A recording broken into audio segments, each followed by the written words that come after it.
오늘 함께 나누실 말씀은 출애굽기 20장 3절 말씀입니다. 출애굽기 20장 3절 말씀, 구약성경 112쪽입니다. 우리 다 같이 함께 한 목소리로 합독하시겠습니다. 너는 나 이외에 다른 신들을 내게 두지 말라. 아멘. 할렐루야. 옆에 있는 분들과 다시 한번 인사하겠습니다. 만나서 반갑습니다. 예, 감사합니다. 오늘 이렇게 오후 예배 나오신 여러분 한 분 한 분들을 진심으로 축복합니다. 오늘은 십계명 제 5번째 시간인데요. 지난주에 저희들이 제 1계명을 함께 나눴는데 뭔가 1계명이 좀 제가 생각할 때는 아쉽게 좀 끝난 것 같아서 한 번 더 말씀을 좀 나눠야겠다 싶어서 오늘 제목을 이렇게 정했습니다. 제 1계명 두 번째 따라합시다. 하나님 외에는, 이런 제목을 가지고 잠시 동안 은혜를 나누도록 하겠습니다. 사실은 우리는 나름대로는요, 십계명에 있어서는 나름대로는 그냥 어느 정도는 지키며 살아가고 있다고들은 생각을 합니다. 물론 아주 잘 지키거나 완벽하게 지키지는 못한다 할지라도 그래도 어느 정도는 문제없이 지키고 살아간다는 거죠. 부모님을 아주 공경하진 못하지만 그렇다고 불효는 안 하지 않습니까? 그죠? 불효자는 웁니다. 근데 불효는 하지 않아요. 뭐 이렇게 막 어머니 아버지에게 막 진짜 못난 아들로 정말 살아가지는 않을 수도 있어요. 뭐 혹은 남의 것을 탐하느냐, 물론 탐할 때도 있긴 하지만 대체로 안 탐하죠. 그죠? 탐하시며 살아가십니까? 그러진 않잖아요. 그죠? 그럴 것 같아요. 여러분, 도둑질 물론 할 때 있습니다. 그죠? 거의 없지만 콩 한쪽 이렇게 잠깐 남이 먹던 거 갖고 그런 일이 별로 없는데, 그러니까 남의 거 이렇게 훔치는 일이 거의 없잖아요. 우리는 나름대로는 잘 지킨다고 생각해요. 그러니까 사실은 하나님을 섬기는 1계명부터 4계명까지의 계명 속에서도 우상 섬기지 않고, 그죠? 안식일 지금 주일 지키십니까? 안 지키십니까? 나름대로는 뭐 지키고 있고. 그러니까 이 말은 무슨 말이냐면 10계명의 10가지의 계명들 중에 완벽하게는 지키지 못한다 할지라도 어느 정도는 그나마 지키고 있다고 생각을 해요. 그래서 10계명은 뭐 그 정도면 됐지라는 생각들을 사실은 많이들 하고 계신다는 거죠.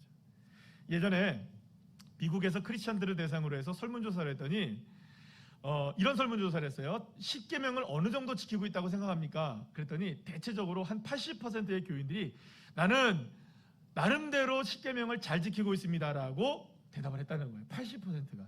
아마도 우리 가운데서 설문을 하게 되면 한 10에 8명 정도는 그나마 잘 지키고 있습니다. 부족하지만 이 정도쯤은 대답할 것 같아요. 그런데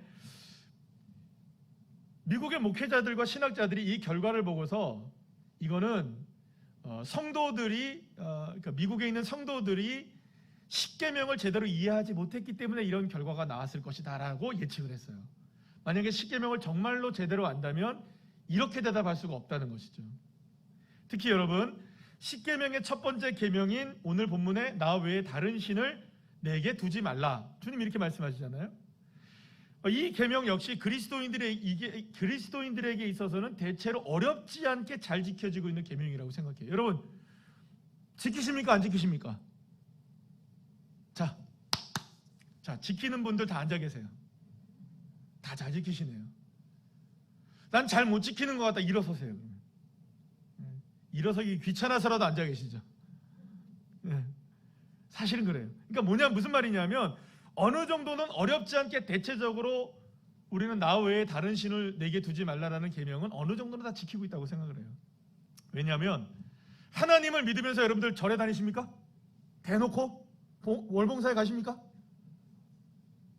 네? 하나님을 믿고 새로운 우리교회를 다니시면서 여러분들 혹시 저기 이슬람 사원에 가고 계십니까? 그건 아니잖아요. 우리가 생각할 때 그렇진 않단 말이죠. 지난주에 우리가 1계명을 살펴보면서 기억은 잘 안 나시겠지만 제가 이런 얘기를 했습니다. 제 1계명은 따라합시다. 10계명의 출발이다. 10계명의 출발이에요. 첫 단추예요. 그래서 10계명은 오직 누구만을 예배해야 한다. 따라합시다. 하나님만을 예배해야 한다. 이게 집중적으로 사실 1계명이 우리에게 말씀해주고 있는 것이에요. 그런데 그러면 여러분 제1계명은 이렇게 생각할 수 있는 것이죠. 예배 잘 드리면 되는구나. 언제나 주님 생각하며 살면 되는구나. 그게 다른 신들을 내게 두지 않는 거구나, 이렇게 우리가 여겨지면, 여러분 대체적으로 오늘 오후 예배까지 나오신 여러분들은 예배 잘 드리시는 분들이에요. 제가 보니까 새벽 예배 나오신 분들 거의 다 앉아 계시고, 수요 예배 나오시는 분들 거의 앉아 계시고, 게다가 철야 예배까지 나오신 분들도 앉아 계시고, 주일 일부 예배 나왔다가 잠깐 집에 갔다가 오후 예배까지 나오시는 분들도 계세요. 이건 웬일이에요, 그죠? 아침부터 지금까지 예배하시는 분들이 계세요. 대체적으로 예배 잘 드리세요. 그래서 예배 잘 드리면 되는구나, 우리가 언제나 주님 생각하면 되는구나, 이렇게 이제 1계명을 생각할 수 있다는 거죠. 그런데 이렇게만 생각한다면 1계명을 제대로 이해하지 못한 것이 됩니다. 그래서 오늘 제가 1계명을 다시 한번 여러분과 나누면서 10계명의 머릿말과 같은 제1계명이 우리에게 요구하는 것이 무엇인지를 살펴보려고 하는데요. 다시 한번 우리 본문의 3절 말씀을 다 같이 읽어볼까요? 시작. 너는 나 외에는 다른 신들을 내게 두지 말라. 여러분, 지난주에 제가 다른 신들에 관한 이야기를 조금 드렸어요. 기억은 잘 안 나시겠지만, 여기서 말하는 다른 신이란 하나님 이외에 어떤 다른 신이 있다는 것을 의미하는 것은 아닙니다. 왜냐하면 하나님은 다른 신을 인정하지 않으십니다. 여러분, 일본이 아무리 지그들이 독도를 자기네 땅이라고 얘기를 해도 우리 인정합니까, 안 합니까? 사실 대응할 가치가 없는 거예요. 물론 그렇다고 대응을 안 하면 안 되겠지만, 아니 명백하게 실효적으로, 법적으로, 역사적으로 독도는 우리 땅, 맞죠? 명백한 사실이니까 우리나라 사람들은 뭐 독도 가는데 여권 필요 없고요, 그죠? 울릉도에서 배 타고 혹은 포항에서 배 타고 갈 수 있습니다, 그죠? 그럼 가요. 그럼 우리나라 땅이니까요. 명백한 사실이니까 거기에 대해서 왈가왈가 할 필요가 없는 거예요. 여러분, 이 말은 무슨 말이냐면, 하나님이 다른 신들을 내게 두지 말라고 했을 때 하나님은 어떤 다른 신들이 있다라는 얘기를 하는 게 아니에요. 지난주에 말씀드렸죠. 다른 신들은 인간이 창작해낸 고한물이에요. 그래서 어찌 보면 인간보다 인간의 냄새가 훨씬 더 많이 나는 게 신들이에요. 고대에 여러분 로마 신, 그리스 신, 수많은 신들의 모습을 보세요. 얼마나 더러운지 몰라요. 추악하고 신들이라는 존재들이 말이에요. 그러니까 인간의 경험상 상상해서 인간이 만들어낸 게 신이기 때문에 그건 신이라고 할 수가 없다는 것이죠. 그렇기 때문에 만약 여기서 다른 신들을 단순하게 다른 종교에서 믿는 신이라고 생각한다면 이거는 제1계명을 오해하는 것이 됩니다. 따라합시다. 다른 신은 없다. 다른 신은 다 누가 만들어낸 겁니까? 다 사람들이 만들어낸. 그러면 여러분은 어떻게 할까요? 전설의 고향에 나오는 빨간 귀신은 어떻게 할까요, 여러분? 그 귀신들은 뭘까요, 도대체? 여러분, 그거는 영적인 장난입니다. 무슨 말인지 아시겠어요? 그게 신이 아니에요. 그게 신이 아니라 그건 마귀 장난들이에요. 마귀가 영적으로 우리를 혼미하게 만드는 것들은 있어요. 그러니까 그게 신이 아니라는 거죠. 중요한 건 뭐냐면, 그런데도 하나님은 분명하게 다른 신들이라고 분명히 말씀하세요. 그리고 그 다른 신들, 그러니까 인간이 만들어내고 생각해서 신처럼 섬기는 것들을 따라합시다. 내게 두지 말라. 너에게 두지 말라는 거예요. 하나님이 너에게 두지 말라는 거예요. 내 자가 내가 아니죠, 그죠? 어이예요. 그러니까 당신에게 두지 말라는 거예요. 그런데 여기서 내게 두지 말라는 것은 단순하게 우리 자신의 삶 가운데 다른 신들을 섬기지 말라는 의미가 아닌 겁니다. 우리가 우리의 삶에 두어야 하는 것은 오직 무엇이다라는 것을 강조하는 걸까요? 하나님만 두어야 한다는 걸 강조하고 있는 거예요. 그런데 여러분, 이 나 외에는 해당하는 히브리어 알파나이라는 게 있어요. 이 알파나이라는 말이 무슨 말이냐면, 알이라는 게 뭐뭐 앞에 비포라는 뜻이고요. 이게 파나이라는 말은 파님에서 나온 말인데 얼굴을 뜻합니다. 그러니까 이게 무슨 말이냐면, 나 외에는 이라고 말할 때 이 말은 그러니까 하나님의 얼굴 앞에라는 뜻입니다. 그러니까 이 말이에요. 그러니까 제1계명에서 하나님은 하나님의 얼굴과 너 사이에 다른 그 어떤 것들도 두어서는 안 된다라는 의미를 갖고 있는 거예요. 다시 한번요. 하나님의 얼굴과 너 사이에, 나 사이에, 하나님의 얼굴과 내 얼굴 사이에 다른 것들이 두어와서는 안 된다. 다른 것들을 둬서는 안 된다. 그러니까 하나님의 얼굴과 나 사이에 무엇인가가 끼어 있으면 그건 다 뭐라는 겁니까? 다른 신들이 된다는 거예요. 그게 우상이 되는 거예요. 다시 한번요. 하나님과 나 사이에 끼어져 있는 그것은 무엇이든 우상이 되는 거예요. 제1계명이 우리에게 말하려고 하는 것은요, 하나님이 유일하신 신이다, 이것을 초점을 두고 있는 것이 아니라 그건 불멸의 진리이기 때문에 강조할 필요도 없는 거예요. 그건 진리입니다. 오히려 10계명에서 우리에게 말씀하고 제1계명에서 말씀하고 강조하는 건 뭐냐면 하나님과 우리 사이에 그 어떤 것도 개입되어서는 안 된다. 따라합시다. 하나님과 우리 사이에 그 어떤 것도 개입되면 안 된다. 이게 1계명인 거예요. 특히 이스라엘 백성들에게 있어서 이 10계명이 언제 주어졌느냐? 광야 생활을 막 시작할 때 주어졌어요. 40년 동안 광야 생활을 해야 돼요. 앞으로 40년 동안의 시간 동안에 아무것도 없는 광야에서 오직 누구만 보고 살아가야 됩니까? 하나님만 바라보고 살아가야 돼요. 그러니까 하나님의 얼굴과 이스라엘 백성들 사이에 아무것도 없어야 된다. 여러분, 광야에서는 가능할까요? 불가능할까요? 어차피 광야에 뭐가 있어요? 없어요? 없으니까 가능해요. 사실 광야는 오직 하나님만 바라보기에 최적의 장소예요. 우리가 다 경험하지 않았습니까? 광야에서 하나님께서 교회를 시작하셨을 때 얼마나 감사하고 기뻤습니까? 여러분들 기억나십니까? 우리는 아무것도 없어도 돼요. 하나님 돗자리만 있어도 돼요. 그러나 주님 지금은 에어컨도 있어야 돼요. 지금 그러나 조금 더 있어야 돼요. 이렇게 있어야 돼요. 지금 그렇죠. 처음에는요, 아무것도 없어도 돗자리만 있어도 괜찮다 그랬어요. 그게 광야거든요. 오직 주님만 보이는 것, 주님 때문에 만족할 수 있는 것. 아무것도 없으니까 주님이 만족되는 거죠. 그런데 여러분, 광야에서 제1계명을 지키는 건 그리 어렵지 않아요. 광야에서 살아남으려면 하나님과 나 사이에 아무것도 없어야 되는 것이 실제적으로 증명이 되는 것이기 때문에 광야에서 이 1계명은 자연스러워요. 그러나 문제는 뭐냐? 가나안 땅으로 들어가면 문제가 생기는 거예요. 광야와 달리 가나안 땅에는 이미 가나안 사람들이 수세기 동안 이룩해 놓은 문화가 있었고 종교가 있었고 생활 방식이 다 있었어요. 그러니까 들어가니까 눈이 뒤집혀지는 거예요. 생각해 보세요, 여러분들. 애굽에서 종살이 살다가 저희들 엄마 아빠 다 광야에서 죽고 광야에서 태어난 2세들이 지금 보던 게 뭐밖에 없어요, 여러분. 사막에 모래알밖에 안 보다고 40년 동안. 갑자기 가나안 땅에서 젖과 꿀이 흐르는 걸 보냐면 눈이 뒤집힙니까? 안 뒤집힙니까? 뒤집히죠. 제가 어제 저녁에 인스타그램에서 우리 집사님 아들들을 봤어요. 근데 이 둘이가 이제 사춘지간이란 말이에요. 누군지 여러분들 아시면 나중에 알아맞혀 보세요. 조금 큰 놈이 자동차를 갖고 놀고 있었어요. 그런데 그 뒤에 조금 작은 놈이 공을 갖고 있었어요. 그런데 이 공을 갖고 재밌게 놀고 있던 이 조금 작은 놈이 자기보다 조금 큰 놈이 자동차를 갖고 노는 거 보니까 눈이 뒤집혀요. 그래가지고요, 막 가더니 기어오더니 벌떡 일어나더니 공을 슬쩍 밀어내요. 뭘 가지려고 했을까요? 조금 더 큰 놈의 자동차를 갖고 싶었던 거예요. 근데 다행히 그 조금 큰 놈이 자동차보다 더 좋은 거를 발견하고 저쪽으로 가버렸어요. 그러다 이 조금 작은 놈이 얼마나 기뻐요. 이 자동차를 딱 갖는 거예요. 할렐루야. 제가 뭘 설명드리는 줄 알겠어요? 공만 볼 때는 공이 좋아요. 더 큰 게 보이면 더 큰 게 좋아요.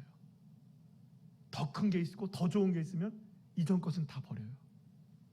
광야는 오직 하나님만 바라볼 수 있어요. 그러나 가나안은 안 그래요. 수많은 것들이 눈에 들어와요. 눈이 뒤집혀지는 거예요. 너무 좋은 게 많으니까. 차라리 아무것도 없는 광야는 하나님만 섬길 수 있지만 가나안은 이야기가 달라지는 겁니다. 수많은 것들이 눈에 들어오고 먹음직하고 보암직한 것들에 얼마나 많은 것들이 마음을 뺏기겠어요, 여러분. 하나님은 그러한 가나안 땅의 새 주인이 될 이스라엘 백성들을 향해 첫 번째 계명으로 뭘 주신 거냐? 이렇게 얘기한 겁니다.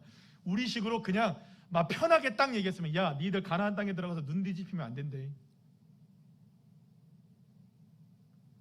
니들 내 얼굴과 니들 사이에 다른 거 개입하게 하면 안 된다. 이 얘기 하신 거예요. 어렵게 너와 나 사이에 다른 것들을 두지 마, 이렇게 얘기하셨지만 속마음은 뭐예요? 그렇게 얘기하신 거예요. 그런데 그렇게 하나님과 이스라엘 백성들 사이에 들어오는 것들이 바로 주님은 뭐라고 얘기하시냐면 따라합시다. 우상이라고 얘기하고 계시죠. 그렇다면 다시 한번 돌아봐야 될 것이 있습니다. 그러면 우상이 뭘까요? 우상은 다 사람들이 만들어낸 것이죠. 그러면 여러분, 사람들이 우상을 만들어내는 궁극적인 목적과 이유가 뭔지 알겠어요? 가장 중심에 있는 게 뭔지 알겠어요? 가장 중심에, 대부분의 우상의 중심에 자리 잡고 있는 것, 그게 따라합시다. 돈이에요. 거의 모든 것들이 돈과 결부되어 있지 않은 게 없어요. 다 돈과 결부되어 있어요. 그래서 저와 여러분이 마지막까지 치열하게 싸워야 될 영적 전쟁 가운데 우상이 뭐냐면 만몬의 우상이에요. 이 돈의 우상, 물질의 우상, 만몬의 우상. 싸우셔서 승리하시기를 축복합니다. 디모데전서 6장 10절 말씀 한번 읽어볼까요? 시작. 돈을 사랑하며 일만하게 뿌리가 되나니 이것을 탐내는 자들은 미혹을 받아 믿음에서 떠나 많은 근심으로서 자기를 찔렀도다. 악의 뿌리에는 언제나 돈이 개입되어 있다고 성경도 분명히 얘기하고 있는 거예요.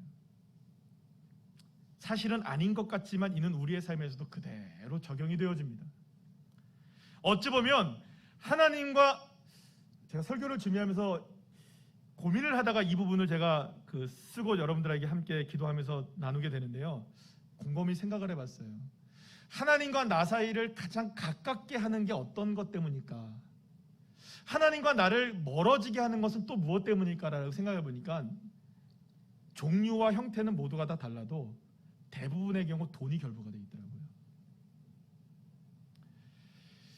여러분, 일반적인 얘기를 드리는 거고 뭐 특정한 분들을 제가 이야기할 수 있는 시간도 아니고, 여러분들 혹시나 이건 내 얘기다라고 싶은 분들은 그냥 어떻게 하다가 얻어 걸린 거라고 생각하시면 됩니다.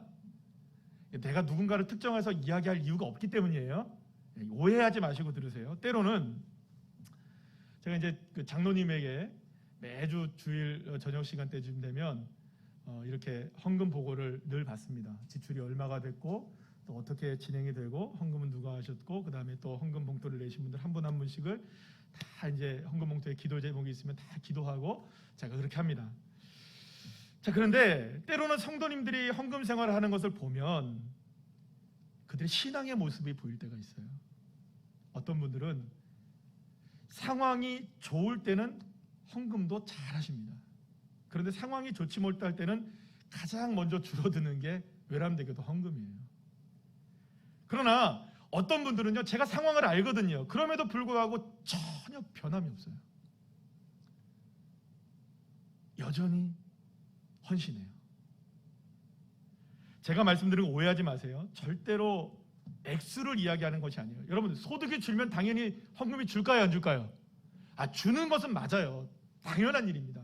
그것을 뭐라고 하는 게 아니에요.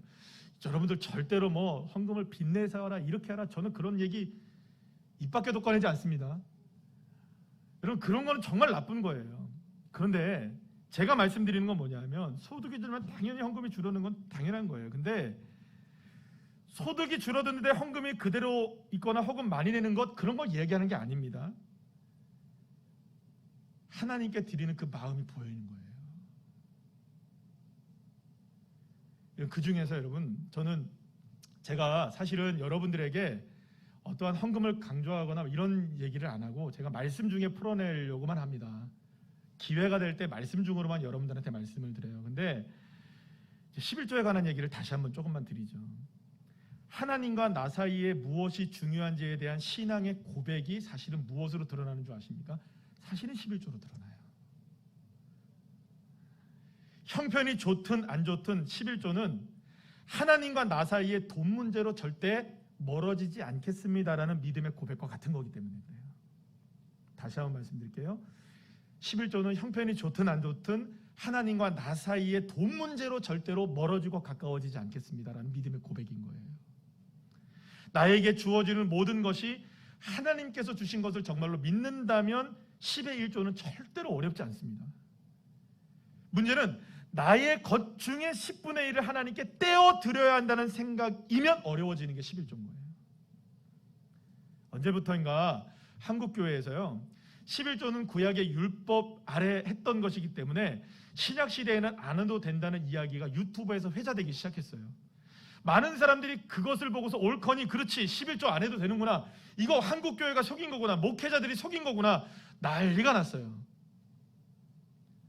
그러나 정말 묻고 싶은 게 있어요. 여러분, 정말 11조를 안 하는 이유는 뭘까요?